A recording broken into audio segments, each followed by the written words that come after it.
안녕하세요, 여러분. 네. 우울증의 실체에 대해서 나누고 있죠. 제 이야기를 했잖아요. 어머니가 주기적으로 방문을 두드려 이 아이가 죽었나 싶을 만큼 깊은 우울증에 빠져 있던 오주영이에요. 그런데 제가 이걸 깨닫고 정말 여러분들도 이 우울증을 해결할 수 있는데 도망가더라고요. 이 악독한 실체 앞에, 악독한 진실 앞에 정직하지 않고 외면하더라고요. 그래서 난 여러분들 중에 한 명이라도 이 복음을 듣고 이 사실 앞에 서셔서 살아나길 바라는 마음으로 이 우울증에 대해서 아주 예민하고도 아주 몰매 맞을 만한 이야기임에도 불구하고 용기를 내서 이 자리에 서 있는 거예요, 여러분. 여러분, 정직하게 우리 우울증의 실체 앞에 서서 나아갑시다. 용기 내세요, 여러분. 여러분들과 함께 기도하면서 여러분들을 응원하고 있으니까요. 도망가지 마시고 나아갑시다. 실제 사례를 들어볼게요, 이제. 제가 상담했고 제가 가르쳤던 아이들의 이야기입니다. 학생 A는 이런 일들을 당했어요. 친구들에게 왕따를 당했고요. 제가 가르칠 때요. 그리고 아버지가 폭력을 행사하는 아버지였고 어머니가 우울증을 앓고 있었어요. 그래서 실제로 여러분 축제 때, 학교 축제 때요. 그 아이가 반에 있다가 갑자기 창문으로 뛰어내리려고 하는 걸 친구들과 제가 잡았어요. 저 정말 다리가 후들거려서 죽을 뻔했어요, 여러분. 내 눈앞에서 내가 가르치는 우리 반 아이가 창문으로 뛰어가는 모습을 봤을 때 어땠겠어요? 그리고 그 아이를 데리고 앉아놓고 상담하고 그 이후로 계속해서 상담하면서 제 마음에 들었던 생각은 솔직히 말하면요.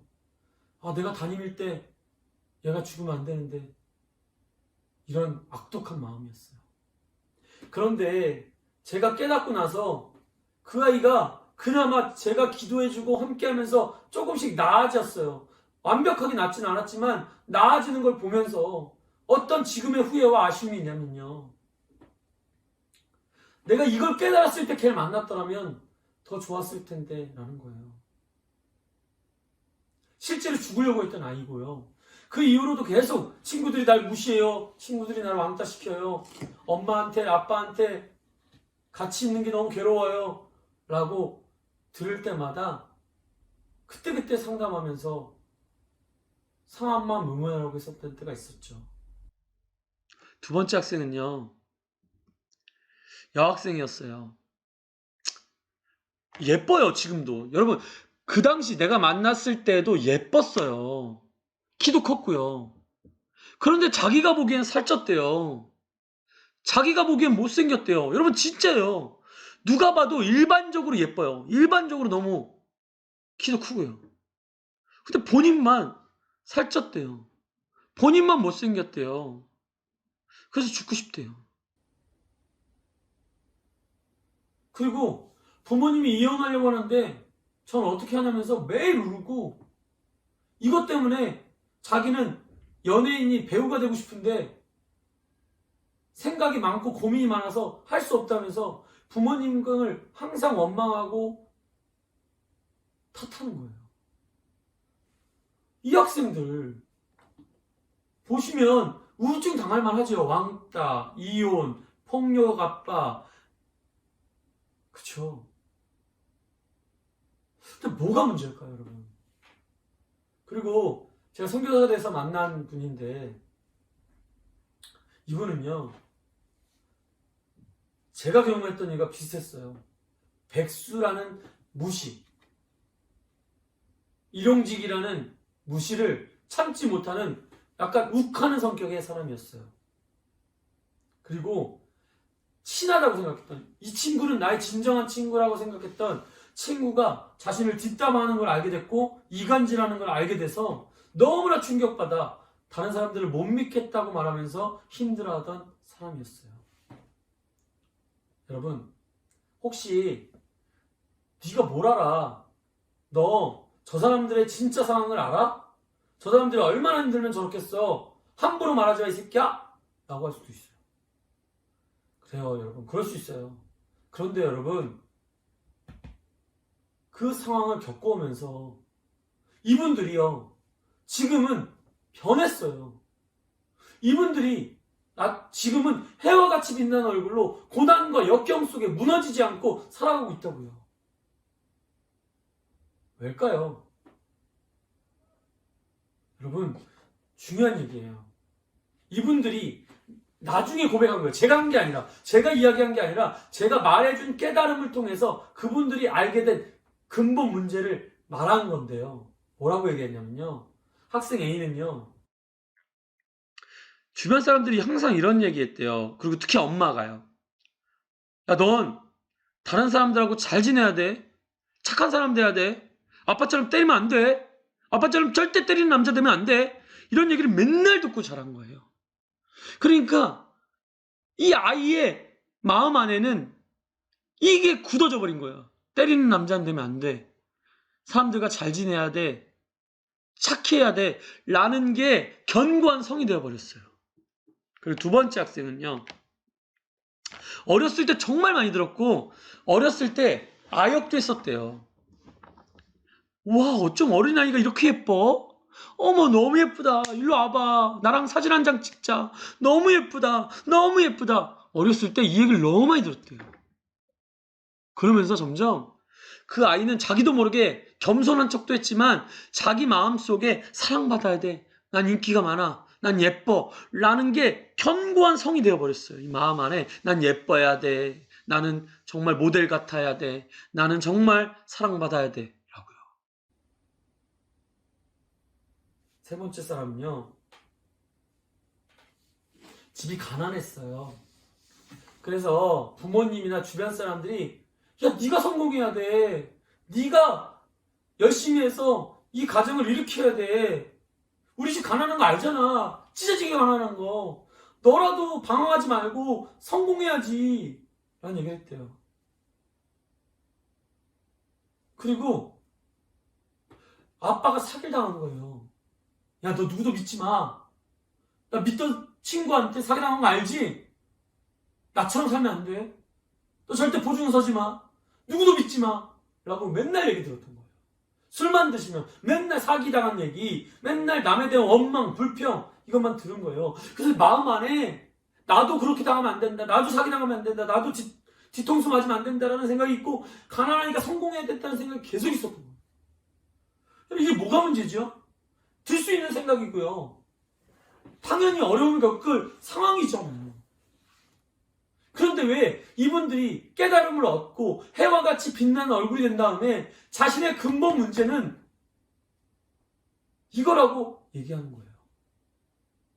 아까 말했죠. 이걸 보통 사람들은 뭐라고 하냐면 쓴뿌리라고 해요. 이 쓴뿌리를 제거하면 된다고 생각해요. 아, 맞아요. 여러분, 이게 인간이 할 수 있는 최선입니다. 이 쓴뿌리가 제거되면 굉장히 많이 나아져요. 근데요, 여러분, 우울증은 없어지지 않아요. 쓴뿌리를 제거한다고 우울증은 없어지지 않아요. 영양분 자체가 잘못됐거든요. 근본 자체가 잘못된 걸 고치지 않는 한 안 돼요. 여러분. 네가 뭐 박사도 아니고 네가 전문가도 아니면서 뭘 하냐고요. 자꾸 이렇게 제 이야기를 못 듣게 하는 속임을 무너뜨리시고 들으셔야 돼요. 자꾸 외면하려고 하는 도망침을 이겨내셔야 돼요. 제가 무슨 욕을 먹겠다고 이 얘기를 하겠어요. 여러분들 사랑하지 않으면, 여러분들 위하지 않으면, 제가 경험했기 때문에 알지 않으면 여러분들한테 왜 이 얘기를 하고 있겠어요? 들으세요. 중요한 얘기입니다. 사기, 뒷담화, 예쁜 얼굴, 돈 많이 벌기, 비폭력인 남자. 여러분, 이분들이 20, 30년의 삶을 계속 살면서요, 자기 안에 자신을 만들어가는 거예요. 나를 꾸며가고 나를 치장해 가는데 성형수술하면 예뻐질 거야. 돈만 생기면 성형수술해야지. 그리고 나는 아무도 안 믿어. 나만 믿고 살 거야. 눈에 보이는 것만 믿을 거야. 나만 믿을 거야. 다른 사람들은 이용만 하면 돼. 적절하게 쓰면 돼. 라고 생각하는 사람들. 그리고 폭력은 절대 안 돼. 난 착한 남자 돼야 돼. 착한 남자. 모범생. 착한 남자. 이런 생각. 나는 돈 많은 부자가 될 거야. 나는 성공할 거야. 더 이상 궁상밖에 안 살아. 라고 말하면서 이렇게 사람들은 살아가면서 주변에 들은 얘기, 주변에서 얻은 정보, 주변에서 얻은 상황들로 인해서 자신을 양파처럼 쌓아가요. 성을 만들어가요. 한 겹, 두 겹, 세 겹, 네 겹 이런 자기 변명과 합리화를 가지고 자기를 만들어가요. 그런데 이게 너무 오래되다 보니까 너무 오랫동안 싸고 싸다 보니까 진짜가 뭔지 몰라요. 양파 껍질처럼요. 진짜 안에 뭐가 있는지 몰라요. 양파 다 까보세요. 안에 아무것도 없잖아요. 뭔지도 몰라요. 이거예요. 여러분들이 지금 애지중지하면서 싸고 빨고 위로하고 감싸고 있는 게요. 지독한 자기 변명과 합리화가 쌓인 나예요. 어려운 말로요. 자아지요. 이게 진짜 나을까요, 여러분?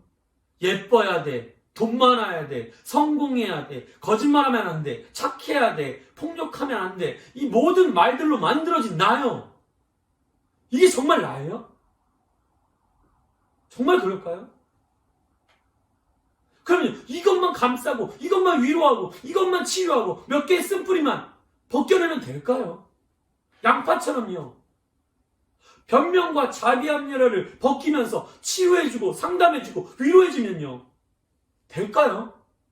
말했잖아요. 나아질 거예요. 조금 완화는 될 거예요. 조금은 밝아질 거예요. 아니요. 절대 근본 해결은 안 돼요. 상황과 조건만 좋아지면 또 우울증에 빠질 거예요. 또 무너져 내릴 거예요. 여러분, 여기서 중요한 얘기 할게요, 여러분. 우울증은요, 우울증의 문제가 아니에요. 에이즈처럼, 예를 들어 볼게요. 에이즈와 같은 존재라. 여러분, 에이즈가 어떤 문제가 있죠? 에이즈 자체가 문제가 아니라 합병증이 문제라고들 하잖아요. 에이즈라는 질병을 앓고 있는데 폐렴, 감기, 어떤 큰 질병을 앓게 되면 그것을 낫게 할 만한 능력이 없어서 죽는 거잖아요. 여러분, 지금 우울증이 문제가 아니라니까요. 지금 여러분들이 우울증을 걸린 그 근본이 뭐냐면요. 이 에이즈 같은 거예요. 우울증이 없어진다고요. 다른 질병이 걸리면 또 끝나는 거예요. 우울증이 없어진 것 같다고 다행이라고요? 우울증 말고 딴 병만 와도 쓰러져 죽어요. 그러면 여러분, 제가 지금 왜 이렇게 열변을 퍼고 있겠어요? 우울증은요, 우울증의 근본을 찾아 이 앞에 서지 않으면요, 우울증 아닌 다른 상황이 되면 또 좌절하고요, 우울증 아닌 딴 질병이 생기면 또 무너져 내리고요, 결국 또 자기를 원망하고 한탄하면서 죽음 앞에 서게 된다고요. 에이즈처럼요. 우울증이라는 눈에 보이는 상황이 문제가 아니에요. 양파 몇 개 벗긴 것에 보이는 진실이 쓴뿌리가 아니라고요, 여러분. 진짜 근본 실체가 뭔지 아세요? 여러분 알면요, 이거 안 보셔도 돼요. 뭔가요? 이 우울증의 진짜 실체예요. 여러분, 다음 시간에 이 이야기를 해드릴게요. 여러분, 광고 후에 돌아옵니다. 이 얘기가 아니에요. 기다리시고 간절한 괴로움과 간일급함과 목마름 안에서 다음 이야기를 꼭 들으셔야 돼요. 지독한 자기 합리화, 이걸 깨트려야 되는 거예요. 내가는 내가 아니라고요, 여러분. 여러분들 끝까지 응원하면서 우리 우울증 앞에, 우울증의 실체 앞에 섭시다. 그래서 해와 같이 빛나는 얼굴로 세상을 이기며 살아갑시다. 여러분들을 응원합니다. 주영TV가. 구독!